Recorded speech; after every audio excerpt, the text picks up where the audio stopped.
everyone, welcome to another Data Vault Q&A brought to you by Iris, the best choice for your lakehouse automation. I'm joined again today by Nols Ebersohn. Hey, Nols. Hi, Julien. How are you? Really well, really well. Okay, Excellent.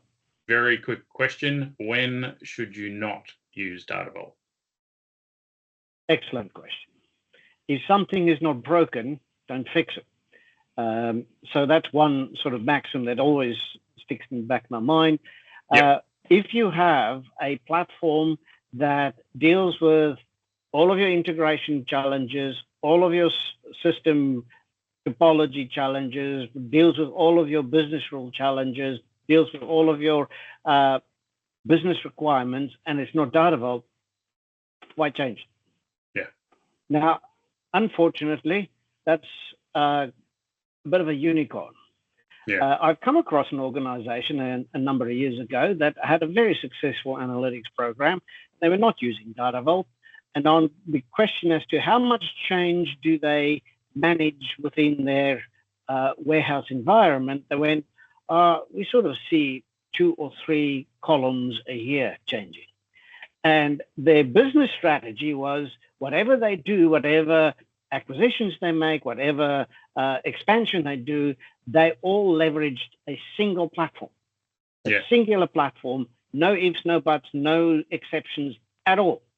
And because of that single platform integration, they had very successful processes. They're also very efficient because they only had one place where everything happened. And so they did it without Data Vault, and that's fine, no issue. But typically, don't you use Data Vault? If you have no integration challenges, you have no technical debt challenges, and you're an extremely small organization, maybe a mom and pop fish and chip shop on the corner, running a single register, again, single system, it's probably overkill. Yeah. If, however, that same organization has aspirations of doing a full franchise nationwide global rollout, then clearly they will need something that will be able to scale to that particular challenge. And this is where they will need integration. They will need to be able to resolve technical debt. They will have multiple platforms. They will have different copies and the same information being curated in different places in the organization. And so those challenges is where Data Vault shines. So if any of those challenges, integration, technical debt, scale, performance is a requirement or strategically envisioned, then Data Vault is the answer. Otherwise, if you can get away with it, you will probably do so in the short term.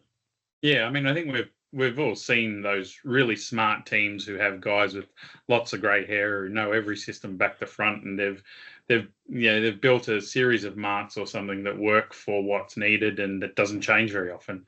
And as you said, if it's not broken, away you go. You also probably, the other thing to mention, although it may be obvious to most of our audience, is it's not built for, transactional processing to be, the database structure for an application either. Well, yes and no. It's not ideal from a database perspective in that you have separate relationships from the business keys and descriptive details. But if you have the appropriate I/O controls in place, it is a very successful backbone to operational platforms. There have been a number of examples of this. There's some certain banks in Europe that has done that. I'm not at liberty to. I don't have the permission.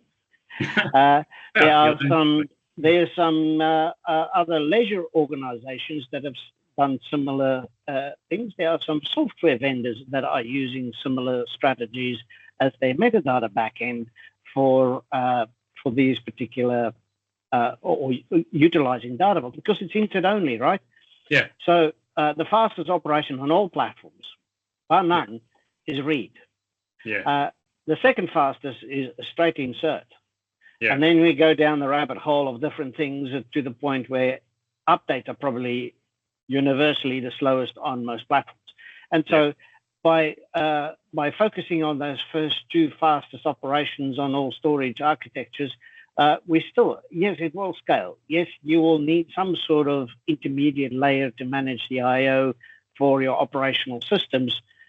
But is it the ideal for it? Is it the one where it's most commonly used? No, it's not most commonly used for operational type transactional systems. Can it? Sure, but you gotta invest in being able to do that. I wasn't even aware that anyone had done it, so that's cool. You learn something new every day. Thanks again, Nols, for sharing your knowledge. No problem. See you next time. See you next time.